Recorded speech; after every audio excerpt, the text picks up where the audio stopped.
Good evening बच्चों। सबसे पहले आज हम लोग थर्ड चैप्टर चालू कर रहे हैं, पीरियोडिक क्लासिफिकेशन, है ना। तो बच्चों सबसे पहले जो आज हम लोग पढ़ने जा रहे हैं वो पढ़ने जा रहे हैं हिस्ट्री ऑफ पीरियोडिक टेबल।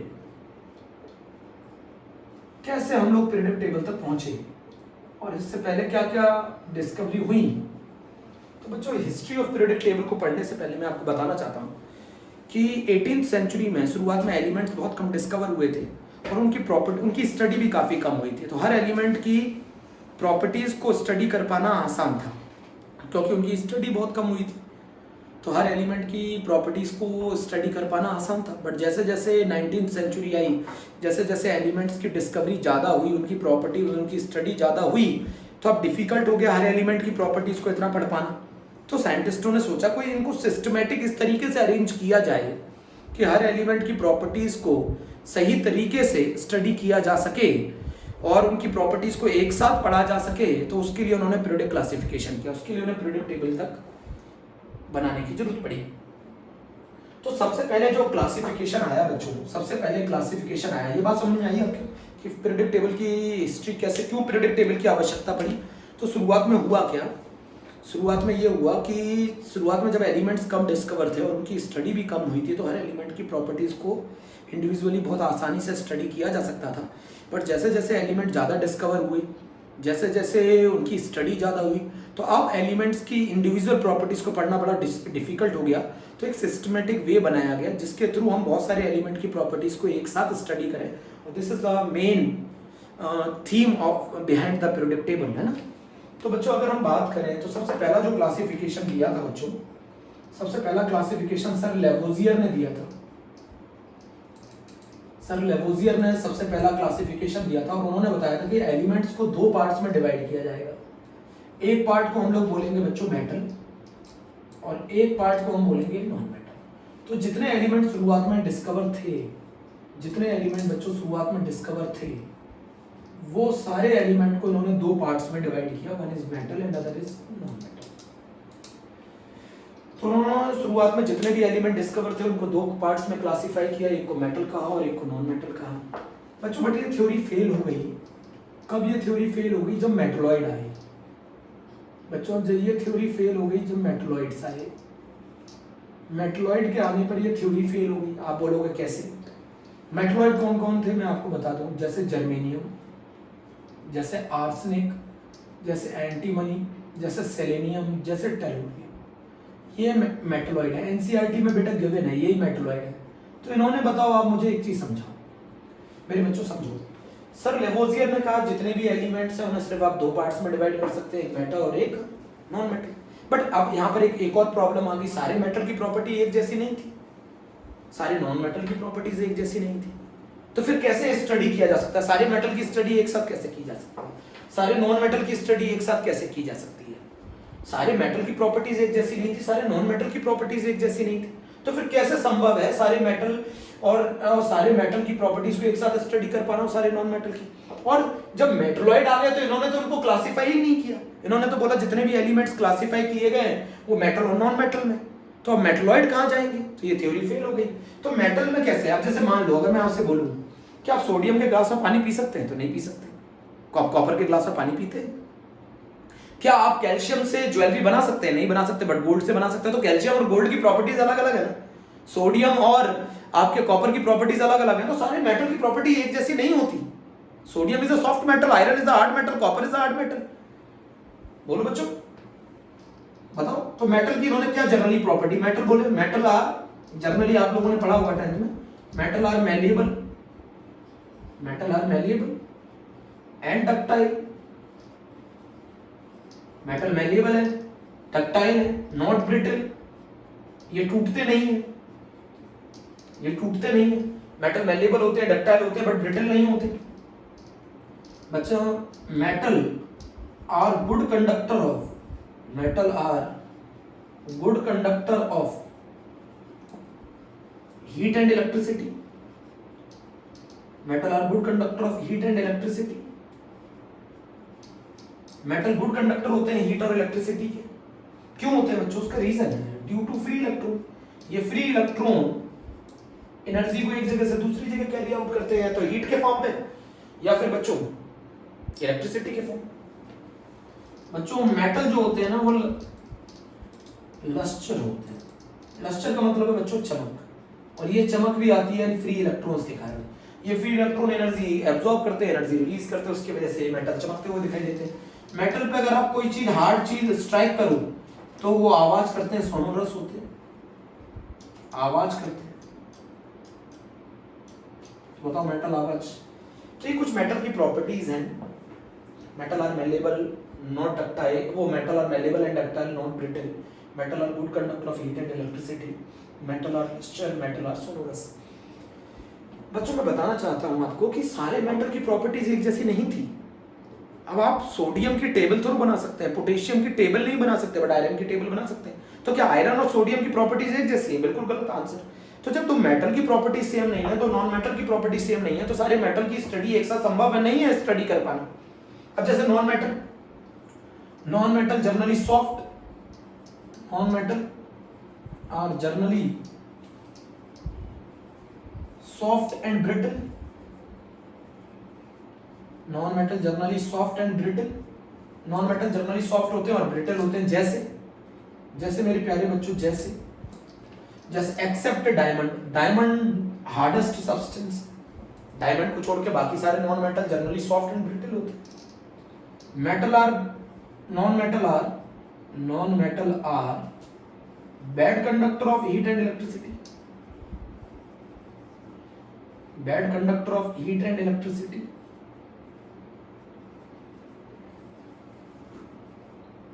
क्यों बताओ? नो फ्री इलेक्ट्रॉन्स, इनके पास कोई फ्री इलेक्ट्रॉन्स नहीं होते, इनके पास कोई फ्री इलेक्ट्रॉन्स नहीं होते। किस एक्सेप्ट डायमंड,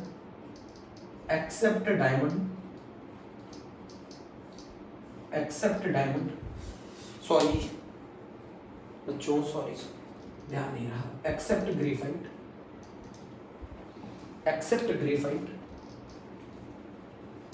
ग्रेफाइट के पास फ्री इलेक्ट्रॉन्स होते हैं, जिसकी वजह से graphite is a good conductor of electricity, और ग्रेफाइट को इसीलिए रॉड बनाने में, इलेक्ट्रोड बनाने में यूज किया जाता है। इसीलिए ग्रेफाइट को इलेक्ट्रोड बनाने में यूज किया जाता है बच्चों। Non metal are generally soft and brittle and non metal are bad conductor of heat and electricity, no free electron except graphite.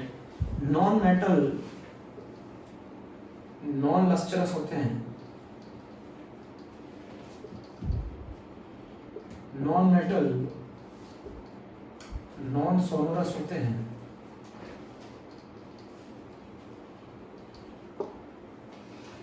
तो ये थ्योरी थी, जो पहली थ्योरी दी गई थी क्लासिफिकेशन ऑफ एलिमेंट्स को लेकर, और वो थी थ्योरी सर लेवोजियर की।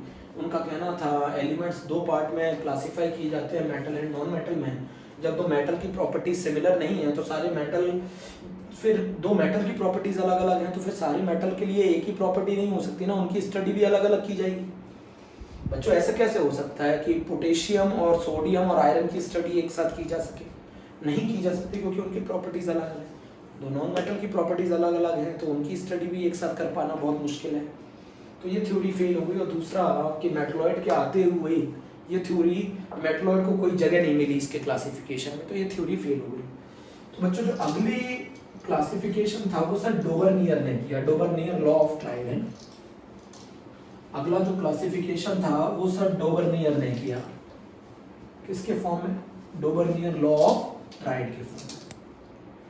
जो नेक्स्ट क्लासिफिकेशन था वो सर डोबरनियर ने किया,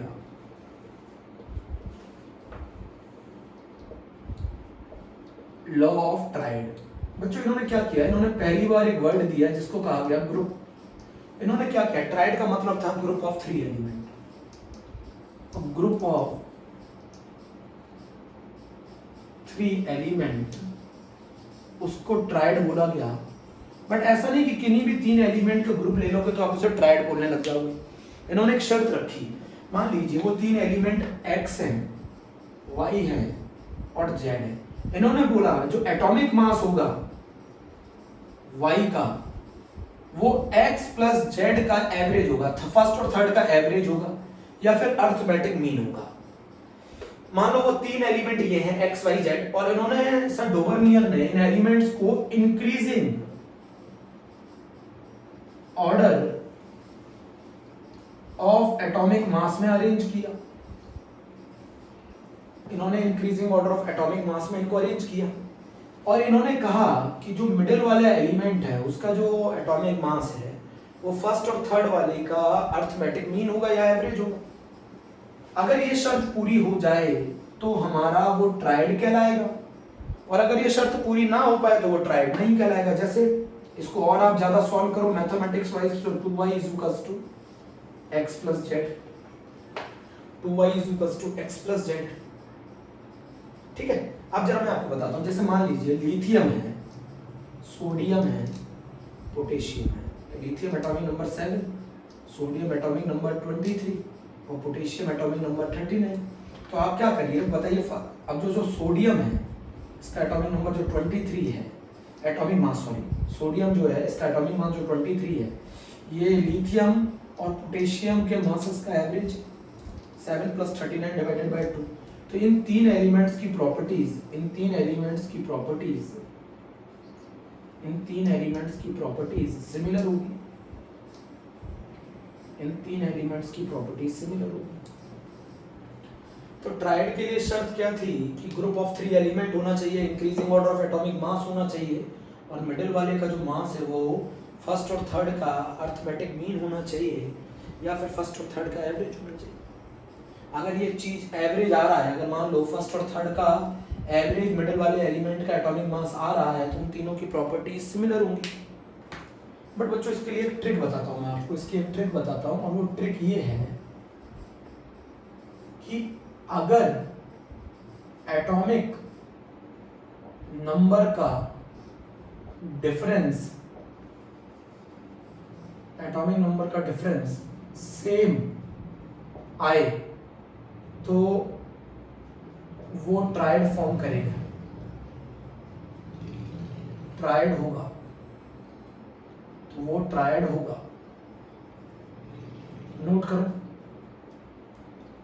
आप देखो दिक्कत क्या आती है, दिक्कत ये आती है कि हम लोग है ना एटॉमिक मास याद नहीं रख पाते, बट हम एटॉमिक नंबर याद रख लेते हैं। एटॉमिक नंबर जैसे मानो लिथियम का 3 है, सोडियम का 11 है और पोटेशियम का 19 है, हर बच्चे को याद होगा। इसमें डिफरेंस कितना है? 8। इसमें डिफरेंस कितना है? 8। तो ये ट्राइड होगा, ये ट्राइड होगा। लिथियम में डिफरेंस 8 का है, potassium, lithium, sodium, potassium difference 8 8, ये ट्राइड होगा। अब जरा मुझे ये बताओ, कैल्शियम, स्ट्रोंशियम, बेरियम, कैल्शियम का एटॉमिक नंबर 20, इसका 38, इसका 56। बताओ इसमें डिफरेंस कितने का आएगा? 18। इसका डिफरेंस कितने का आएगा? 18। बेटा मासेस को याद रखना डिफिकल्ट होता है, एटॉमिक नंबर याद है तो ये ट्राइड है, ये ट्राइड है। कैल्शियम, स्ट्रोंशियम, बेरियम ट्राइड है। बच्चों हम मासेस को याद नहीं रख पाते, एटॉमिक मासेस को हम याद नहीं रख पाते हैं। हम लोग एटॉमिक नंबर को याद रख सकते हैं। जैसे मान लो एक और एग्जांपल देता हूं, एक और एग्जांपल देता हूं।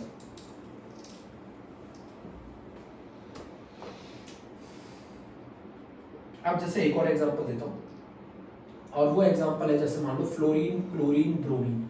Everyone know that fluorine atomic number 9, chlorine 7, bromine 35. What is the difference? Here 8, here 18. This is not the triad. This is not the triad. आपको एवरेज निकालने की बार बार आवश्यकता नहीं है। अब जैसे आपको मैं बोल दूं क्लोरीन, ब्रोमीन, आयोडीन, क्या ये ट्राइड है? Chlorine atomic number is 17, bromine is 35, iodine is 53. What is the difference? Here is 18 and this is also 18. So this is also a triad. This is triad, this is triad है ना, but this is not the triad. क्या potassium, potassium, क्या sodium, potassium, rubidium tried है? Sodium is atomic number is 11, potassium is 19 and it is 37. Their difference is 8 and 18. This is not the triad. तो जितने भी elements उस समय discover हुए थे, अगर मैं इसके ड्रॉबैक की बात करूं तो इसके ड्रॉबैक की बात मैं बताना चाहूँगा कि जितने भी एलिमेंट्स उस समय डिस्कवर हुए थे at the time of the Dobereiner, उन सभी को ट्राइड के फॉर्म में लगाना पॉसिबल नहीं था। तो ये फेल हो गई थ्योरी। क्यों फेल हो गई? क्योंकि उस समय हर बट तो ये चीज़ समझो, अगर एटॉमिक मास मिडिल वाले एलिमेंट का फर्स्ट और थर्ड का एवरेज आता है तो वो ट्राइड है, और ट्राइड है तो उन तीन एलिमेंट्स की प्रॉपर्टी सिमिलर होंगी। बट शर्त क्या रखी गई? ग्रुप ऑफ 3 एलिमेंट होना चाहिए, increasing order of atomic mass होना चाहिए, और मिडिल वाले का जो एटॉमिक मास है वो फर्स्ट और थर्ड का अर्थमेटिक मीन या एवरेज होना चाहिए। अगर ये शर्त पूरी होती है तो उन 3 एलिमेंट्स की प्रॉपर्टी सिमिलर होंगी। बट मैं जो तरीका है वो ट्रिक ये है कि एटॉमिक नंबर का डिफरेंस अगर सेम हो तो वो ट्राइड होगा, और अगर एटॉमिक नंबर का डिफरेंस सेम नहीं हो तो वो ट्राइड नहीं होगा। इसके ड्रॉबैक क्या थे, जितने भी एलिमेंट उस समय क्लासीफाई थे उन सभी को ट्राइड के फॉर्म में क्लासीफाई कर पाना मुश्किल था, हर कोई एलिमेंट ट्राइड के फॉर्म में अरेंज नहीं हो पाया। फिर एक और साइंटिस्ट है जिनका नाम न्यूलैंड था, न्यूलैंड लॉ ऑफ ऑक्टेव, उन्हें म्यूजिक से बड़ा लगाव था, न्यूलैंड लॉ ऑफ ऑक्टेव दिया उन्होंने। बच्चों न्यूलैंड लॉ ऑफ ऑक्टेव दिया। ऑक्टेव का मतलब है म्यूजिकल नोट से है, ऑक्टेव का मतलब म्यूजिकल नोट से है। बच्चों न्यूलैंड लॉ ऑफ ऑक्टेव ने क्या कहा, जिस तरीके से म्यूजिकल नोड में फर्स्ट और एट्थ नोट सेम होता है, musical node first and eighth,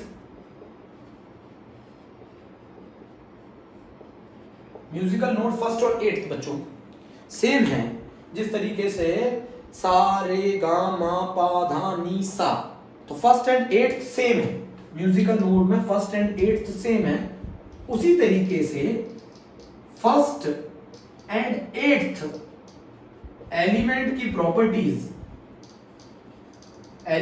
properties similar आएंगी, बिल्कुल like a musical note, properties similar आएंगी।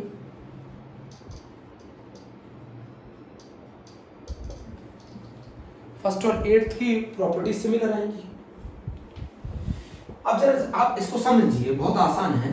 लिथियम है ना, beryllium, boron, carbon, nitrogen, oxygen, fluorine, उसके बाद sodium, magnesium, aluminium, silicon, phosphorus, sulphur, chlorine, potassium, calcium. अगर बताओ, अगर मैं इसको फर्स्ट मानूं, सा रे गा मा पा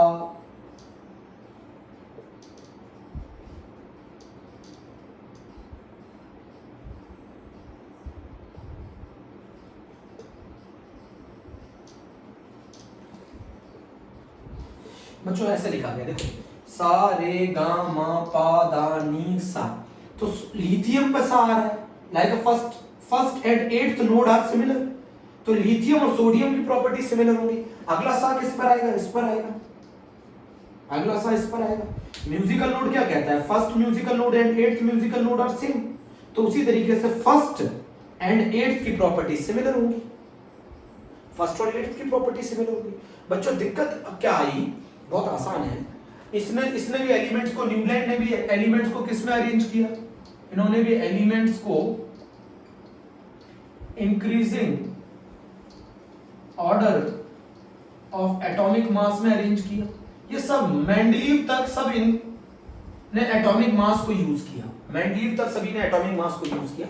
तो न्यूलैंड लॉ ऑफ ऑक्टेव कहता है जैसे first and eighth musical note similar होता है, उसी तरीके से फर्स्ट और एट्थ एलिमेंट की प्रॉपर्टी सिमिलर आएंगी। और अगर मैं इससे चालू कर इसको फर्स्ट मानूं, ये एलिमेंट एट्थ होगा, तो इनकी प्रॉपर्टी सिमिलर आएंगी। कहना क्या चाहता हूं मैं, like a musical note when the elements are arranged in the increasing order of atomic masses, the first and the eighth element having similar chemical properties. जिस तरीके से म्यूजिकल नोट फर्स्ट और एट्थ नोट सेम होता है, उसी तरीके से first और एट्थ एलिमेंट की प्रॉपर्टी सिमिलर आएंगी, लाइक अ म्यूजिकल नोट, ये इन्होंने बोला था। बट बच्चों इसमें भी एक दिक्कत था, इसमें इसके ड्रॉबैक्स की अगर मैं बात करूं बच्चों, अगर मैं इसके ड्रॉबैक्स की बात करूं तो ड्रॉबैक नंबर 1 था कि ये हैवियर एलिमेंट्स में नहीं लग पाया, ये सिर्फ 20 तक एप्लीकेबल था, हैवियर एलिमेंट्स में नहीं लग पाया। क्यों?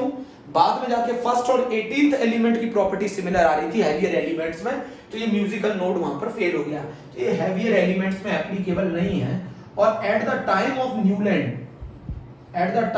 Newland inert gases were not discovered, inert gases were not discovered. तो न्यूलैंड के समय तक इनर्ट गैसेस डिस्कवर नहीं थी, तो अगर इनर्ट गैसेस डिस्कवर होती तो वो यहां आती, अगर यहां आती तो न्यूलैंड की ये सारी कहानी फेल हो जाती। क्यों फेल हो जाती?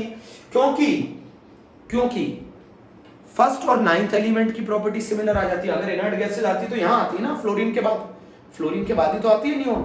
तो फिर फर्स्ट और नाइन्थ एलिमेंट की प्रॉपर्टी सिमिलर हो जाती, तो ये म्यूजिकल नोट गड़बड़ा जाता। बच्चों मेरी बात समझो, इसने थोड़ा सा ट्राइड से ज्यादा बड़ा कंसेप्ट दिया। इसने क्या किया, एलिमेंट्स को increasing order of atomic mass में लगाया। इसने बोला जहां जैसे सा होता है म्यूजिकल नोड में, सा और फिर अगला सा फर्स्ट और एट्थ पर आता है, फर्स्ट और एट्थ म्यूजिकल नोट सिमिलर है, सेम है, उसी तरीके से फर्स्ट और एट्थ एलिमेंट की प्रॉपर्टीज भी सेम होंगी। बट अगर इनर्ट गैसेस डिस्कवर हो गई होती तो फिर फर्स्ट और नाइन्थ एलिमेंट की प्रॉपर्टीज सिमिलर होती। हैवियर एलिमेंट्स में ये एप्लीकेबल नहीं था, बात समझो, हैवियर एलिमेंट्स में ये एप्लीकेबल नहीं था, हैवियर एलिमेंट्स में ये एप्लीकेबल नहीं था, और न्यूलैंड के समय पर inert gases were not discovered.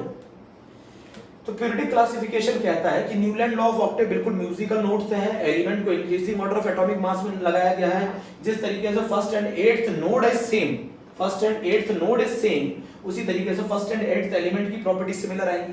But at the after the discovery of inert gases the first and ninth element having similar property, तो म्यूजिकल नोट गड़बड़ा जाएगा, और हैवियर एलिमेंट्स में ये एप्लीकेबल नहीं था। बच्चों हैवियर एलिमेंट्स में ये एप्लीकेबल नहीं था, सुना ध्यान से, इससे ज्यादा नहीं पढ़ना है।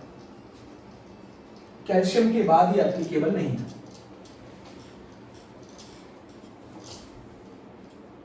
अब बच्चों एक साइंटिस्ट और आए जिनको आप लोग थोड़ा कम स्टडी करते हैं, और वो थे सर लूथर मेयर। उनके कर्व दिए उन्होंने बहुत सारे कर्व दिए बच्चों, आपको समझना है। लूथर मेयर कर्व, ये भी एटॉमिक मासेस के बेसिस पे ही था क्लासिफिकेशन। लूथर मेयर कर्व के नाम से बोला जाता है। ये भी किसके बेसिस पे क्लासिफिकेशन था, ये क्लासिफिकेशन भी एटॉमिक मासेस के बेसिस पे था। सर लूथर मेयर ने क्या किया, एक कर्व ड्रॉ किया, atomic volume versus atomic mass का। एटॉमिक वॉल्यूम, आपको मैं पूरा लिखूं क्या, इन्होंने एक कर्व ड्रॉ किया, atomic volume versus atomic mass का property wise. Atomic mass volume versus atomic mass का कर्व ड्रॉ किया प्रॉपर्टीज वाइज, ऐसा कुछ कर्व था ऐसा। बच्चों इन्होंने क्या किया, atomic volume versus atomic mass का प्रॉपर्टीज वाइज एक कर्व ड्रॉ किया, और उस कर्व में इन्होंने यहां पर मार्क कर दिया, यहां लिथियम, उन्होंने ना बताया कि उस कर्व में जो सेम पोजीशन पे थे, मतलब जो सेम पोजीशन पे थे, उन सभी की प्रॉपर्टी सेम आएंगी। इन्होंने बोला उस कर्व में जो सिमिलर पोजीशन पर थे उनकी प्रॉपर्टी सेम आएंगी। Lithium, sodium, potassium, rubidium, lithium, sodium, potassium, rubidium, इन सभी के एटॉमिक वॉल्यूम बहुत ज्यादा थे, सही है। लिथियम, सोडियम, पोटेशियम, रुबिडियम, इन्होंने बताया कि ये सब पीक पर आएंगे, ये सब पीक पर आएंगे, इनका वॉल्यूम सबसे ज्यादा था, ये सब पीक पर आएंगे। इन्होंने कर्व में बोला सिमिलर प्रॉपर्टीज वाले एलिमेंट सिमिलर पोजीशन अचीव करेंगे कर्व के अंदर। इन्होंने बोला सिमिलर पोजीशन वाले एलिमेंट सिमिलर प्रॉपर्टी शो करेंगे, सेम पोजीशन वाले एलिमेंट सिमिलर प्रॉपर्टी शो करेंगे। अगर एलिमेंट्स की पोजीशन सेम है तो उनकी प्रॉपर्टीज भी सेम होंगी, ये इन्होंने बोला। नोट करो बच्चों से पहले,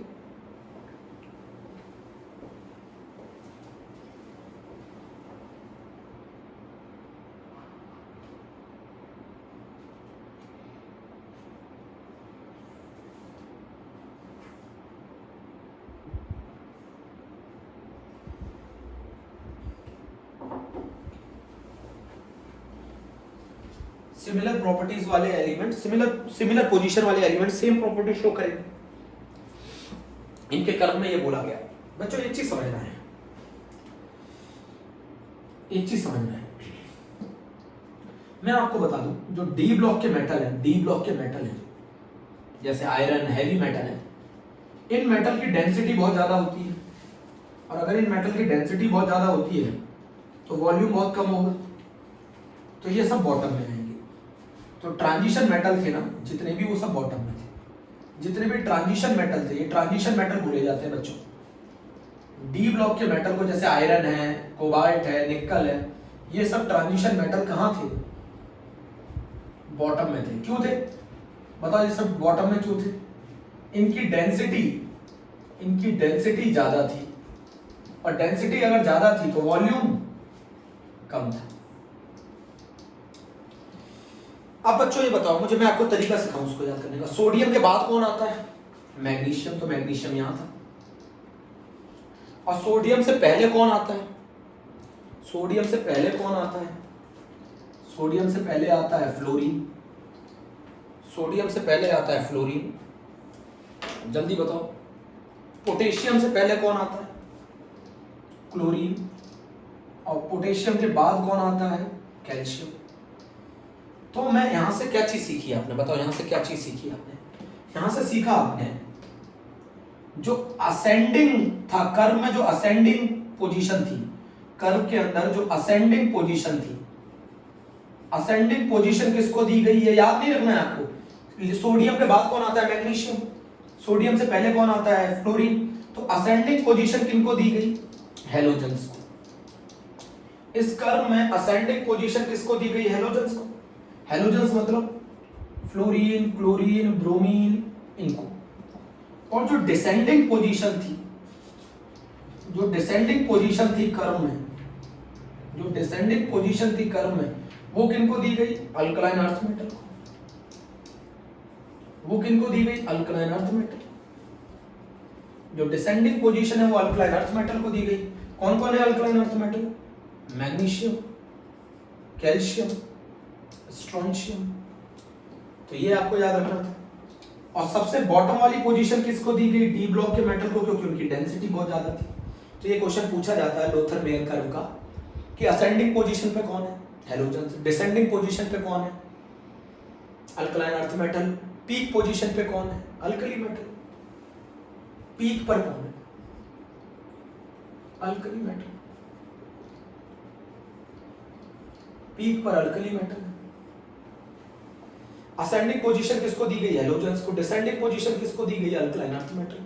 बच्चों ये क्वेश्चन पूछा गया है एग्जाम में, ये क्वेश्चन पूछा गया है एग्जाम में। असेंडिंग पोजीशन पे कौन आता है? डिसेंडिंग पोजीशन पे कौन आता है? लोथर मेयर के कर्व में atomic volume versus atomic mass का जो कर्व बनाया, उसमें जो सिमिलर पोजीशन पे जो एलिमेंट थे वो सिमिलर प्रॉपर्टी शो कर रहे थे। तो पीक किसको दिया गया? अल्कली मेटल को, क्योंकि उनकी एटॉमिक वॉल्यूम बहुत ज्यादा थी। और जो सबसे बॉटम वाली पोजीशन है वो किनको दी गई? ट्रांजिशन मेटल को, डी ब्लॉक मेटल को। क्यों दी गई? क्योंकि उनकी डेंसिटी बहुत ज्यादा थी। डेंसिटी ज्यादा होगी तो वॉल्यूम कम होगा। ठीक है। असेंडिंग पोजीशन किसको दी गई? हेलोजन को। डिसेंडिंग पोजीशन किसको दी गई? अल्कलाइन अर्थ मेटल को। लोथर मेयर ने बहुत सारे कर्व बनाए प्रॉपर्टी वाइज, किसके बीच में? एटॉमिक वॉल्यूम वर्सेस एटॉमिक मास के बीच। और उन्होंने बताया कि उसमें जो जो सेम पोजीशन पे होंगे उनकी प्रॉपर्टी सिमिलर होंगी।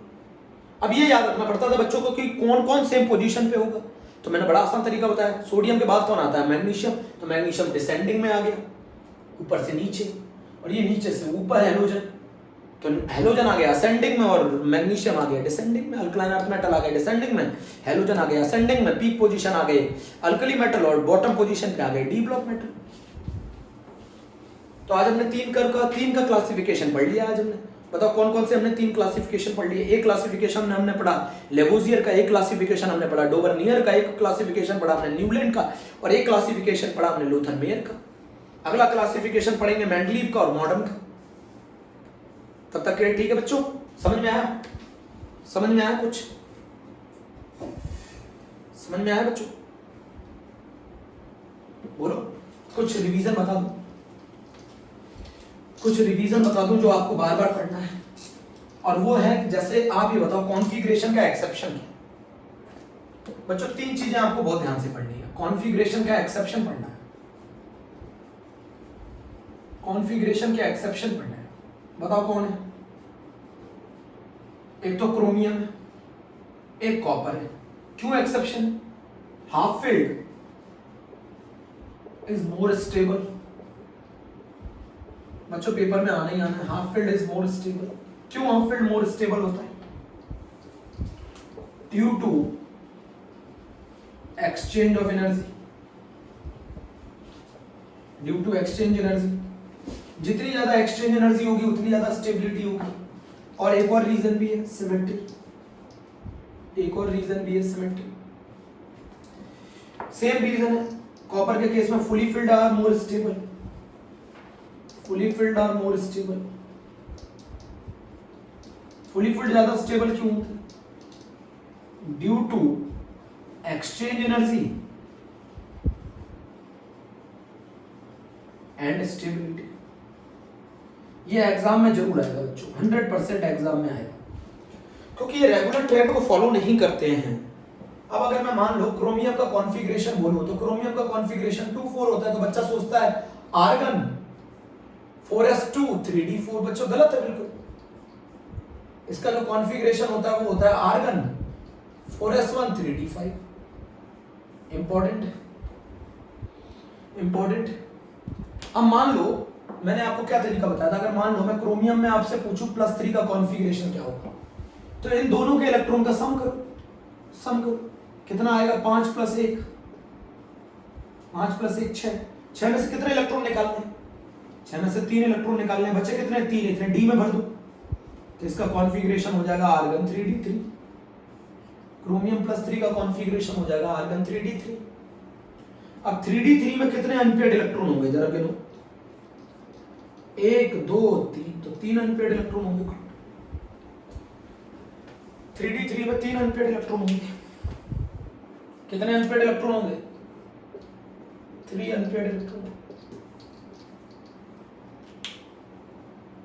ठीक है, बोलो जल्दी। अब जरा मेरी बात समझो, ये तो हो गया क्रोमियम का केस है ना। अगर मान लो मैं आपसे क्वेश्चन पूछूं कि कॉपर का कॉन्फ़िगरेशन क्या होगा, कॉपर का बताओ, कॉपर का क्या कॉन्फ़िगरेशन होना, कितना एटॉमिक नंबर है, 29। बच्चे क्या करेंगे, जल्दबाजी में भूल जाएंगे, एक्सेप्शन है, 4s2 3d9 लिख देंगे, बिल्कुल गलत है, एक्सेप्शन है। क्या कॉन्फ़िगरेशन होगा, आर्गन 4s1 3d10 होगा।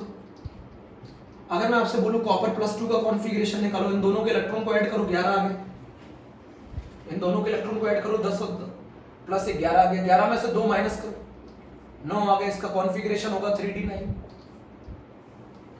इसका कॉन्फ़िगरेशन होगा 3d9। अगर 3d9 को भर दें हम, 3d9 को अगर हम फिल कर दें, 1 2 3 4 5 6 7 8 और 1 9, how many unpaired, 1 unpaired electron, 1 unpaired electron.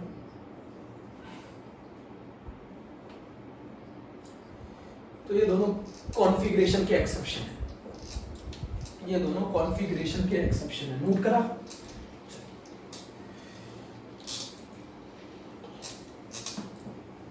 अब बच्चों मेरी बात सुनना बहुत ध्यान से, एक बात और समझो। अफबाउ रूल क्या कहता था, ये भी क्वेश्चन पेपर में बहुत ज्यादा पूछा जाता है। अफबाउ 100% अफबाउ प्रिंसिपल कहता है orbitals are filled in increasing order, electrons are filled in increasing order of their energy level.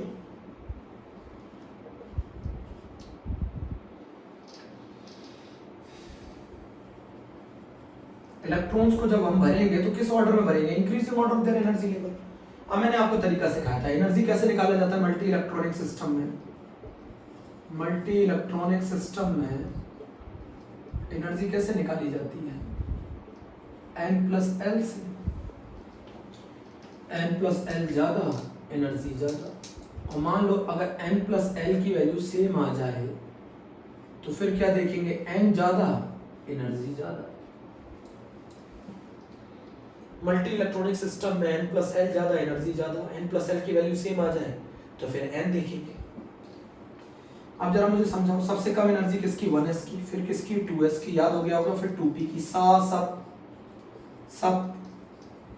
सड़प, फिर किसकी, ये ऑर्डर है एनर्जी का, याद कर लिया, 1s 2s सब सड़प। मल्टी इलेक्ट्रॉनिक सिस्टम में ये कहानी है, ये अफबाउ रूल कहता था, ये अफबाउ रूल कहता था।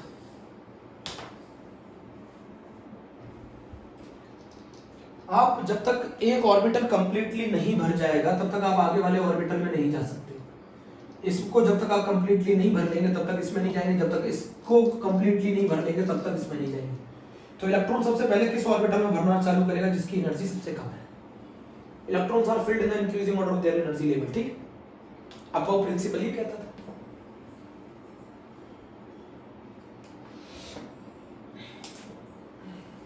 रफ कर दूं?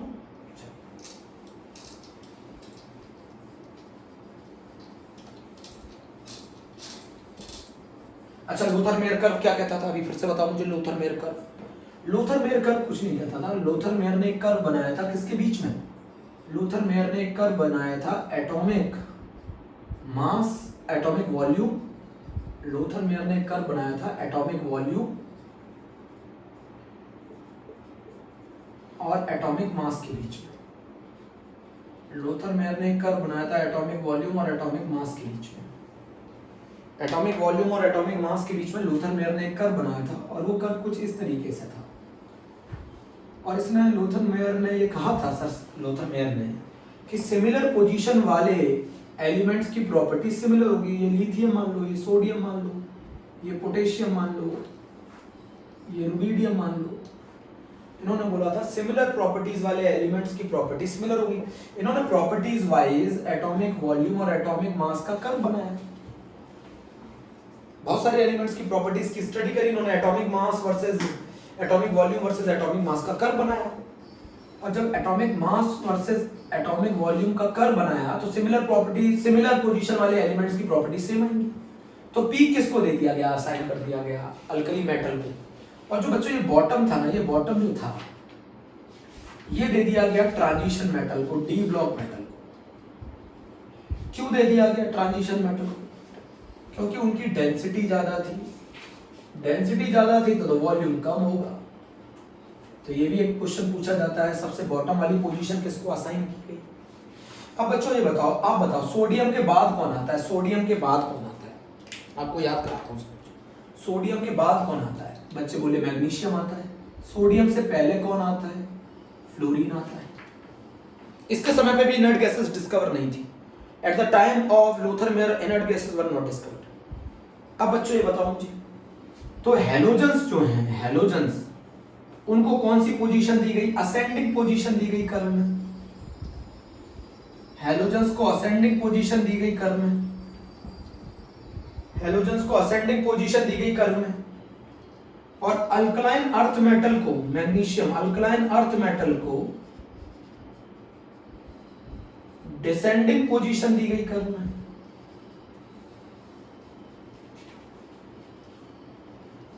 और बॉटम की पोजीशन ट्रांजिशन मेटल को दी गई।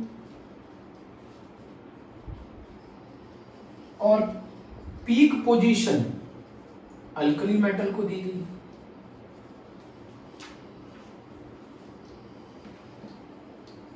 ये इसका मेन पॉइंट थे जो आपको नोट करने थे। ये मेन पॉइंट थे 100%। यहां पर कौन आएगा बताओ? क्लोरीन। यहां पे कौन आएगा? कैल्शियम। तो हैलोजेंस को असेंडिंग पोजीशन दी गई कर्व में, इनको डिसेंडिंग पोजीशन दी गई। बॉटम वाली पोजीशन ट्रांजिशन मेटल को दी गई, पीक वाली पोजीशन अल्कली मेटल को दी गई। अल्कली मेटल का वॉल्यूम सबसे ज्यादा था। ये कहानी भी हो गई।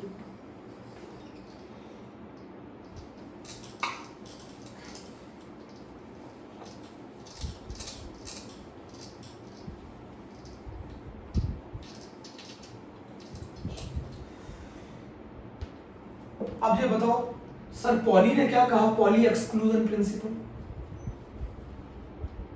पॉली एक्सक्लूजन प्रिंसिपल क्या बोला? उसने बोला no two electron in an atom have same set of 4 quantum number. कोई भी 2 इलेक्ट्रॉन एक एटम में ऐसे नहीं हो सकते जिनके लिए चारों क्वांटम नंबर की वैल्यू सेम। कोई भी 2 इलेक्ट्रॉन एक एटम में ऐसे नहीं हो सकते जिनके लिए चारों क्वांटम नंबर की वैल्यू सेम। मान लीजिए आप 2s ऑर्बिटल है, इसके अंदर ये जो एक इलेक्ट्रॉन है, इसके n की वैल्यू 2 है, l की वैल्यू 0 है, m की वैल्यू 0 है और s की वैल्यू +12। दूसरा इलेक्ट्रॉन जो है, इसके लिए n की वैल्यू 2 है, l की वैल्यू 0 है, m की वैल्यू 0 है, s की वैल्यू -। कोई भी 2 इलेक्ट्रॉन एक एटम में ऐसे नहीं हो सकते जिसके लिए चारों क्वांटम नंबर की वैल्यू क्या हो? सेम हो, कम से कम एक क्वांटम नंबर तो डिफर करेगा ही करेगा। अच्छा एक चीज बताओ, अगर मान लो ये 2s है, ये 2s ऑर्बिटल है और ये 2p ऑर्बिटल है, मैंने कॉन्फ़िगरेशन ऐसे लिख दिया, बताओ इसने कौन सा रूल वायलेट किया है? इसने कौन सा रूल वायलेट किया है? मैं बताऊं, अफबाउ रूल वायलेट किया है। अफबाउ रूल वायलेट किया क्यों? जब तक लोअर एनर्जी वाला ऑर्बिटल कंप्लीटली नहीं भर जाएगा तब तक आप हायर एनर्जी वाले ऑर्बिटल में नहीं जा सकते। इसने कौन सा रूल वायलेट किया? अफबाउ। ऐसे कराया जाता है क्वेश्चन। अच्छा आप बताओ,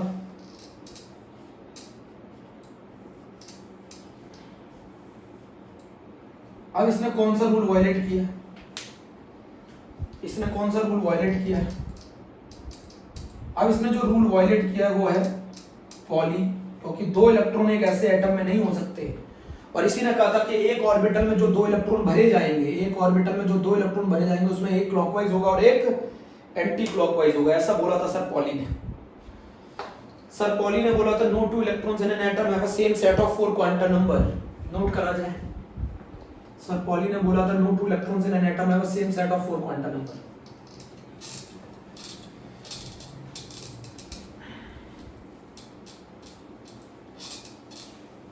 कुछ रिवीजन भी कराया है मैंने, कुछ रिवीजन भी कराया है। ट्राइड की कहानी क्या बोलती थी? फिर से करते हैं। ट्राइड की कहानी क्या बोलती थी? ट्राइड का मतलब क्या था? Group of 3 element. ट्राइड की कहानी क्या थी? Group of 3 element. जैसे मान लो ये 3 एलिमेंट है x, y और z, तो जो एटॉमिक मास होगा y का वो एवरेज या अर्थमेटिक मीन होगा फर्स्ट और थर्ड का। तो group of 3 element, group of 3 element atomic mass of y is equal to x plus z/2। तो जैसे मान लो अगर मैं लिथियम ले लूं, सोडियम ले लूं, पोटेशियम ले लूं, इसका एटॉमिक मास 7, इसका 23, इसका 39, तो जो एटॉमिक मास होगा सोडियम का वो जो होगा वो अर्थमेटिक मीन होगा फर्स्ट और थर्ड का, और वो आ रहा है 23। और अगर वो सेम आएगा, नियरली सिमिलर आ रहा है सोडियम के, तो वो जो आएगा ये सब ट्राइड है, और ट्राइड है तो इन तीनों ग्रुप में जो है प्रॉपर्टीज वो सिमिलर होगी, प्रॉपर्टीज सिमिलर होगी, इनकी प्रॉपर्टीज सिमिलर होगी, इनकी प्रॉपर्टीज सिमिलर होगी, इनकी प्रॉपर्टीज सिमिलर होगी। A group of 3 element having similar properties, lithium, sodium, potassium। जल्दी बोलो। इसने क्या किया था? इंक्रीजिंग ऑर्डर में लगाया था एलिमेंट्स को एटॉमिक मास के, इंक्रीजिंग ऑर्डर में लगाया था एटॉमिक मास में। और इसने बोला था कि जो अर्थ एटॉमिक मास होगा मिडिल वाले एलिमेंट का वो फर्स्ट और थर्ड का एवरेज हो गया या अर्थमेटिक मीन होगा। और ऐसा होता है, अगर ऐसा होता है तो उन तीनों एलिमेंट्स की प्रॉपर्टी सिमिलर आएंगी। बट मैंने इसका तरीका बहुत इंपॉर्टेंट बताया। अगर उन दोनों एलिमेंट के मासेस के बीच में डिफरेंस सेम आता है, उनके एटॉमिक नंबर के बीच में डिफरेंस, तो वो ट्राइड होगा। यहाँ डिफरेंस कितना आ रहा है? 8 और 8, तो ये ट्राइड है। क्लोरीन, ब्रोमीन, आयोडीन ये ट्राइड है। इसका 17 एटॉमिक नंबर, इसका 35, इसका 53। ये ट्रिक है। 18 ये ट्राइड है। कैल्शियम, स्ट्रोंशियम, बेरियम, क्या ये ट्राइड है? इसमें 18 और 18 का डिफरेंस आ रहा है। इसका एटॉमिक नंबर 20, इसका 38, इसका 56। ये ट्राइड है। इतना कर लिया जाए बच्चों, इतना कर लिया जाए। ओके बच्चों, थैंक यू।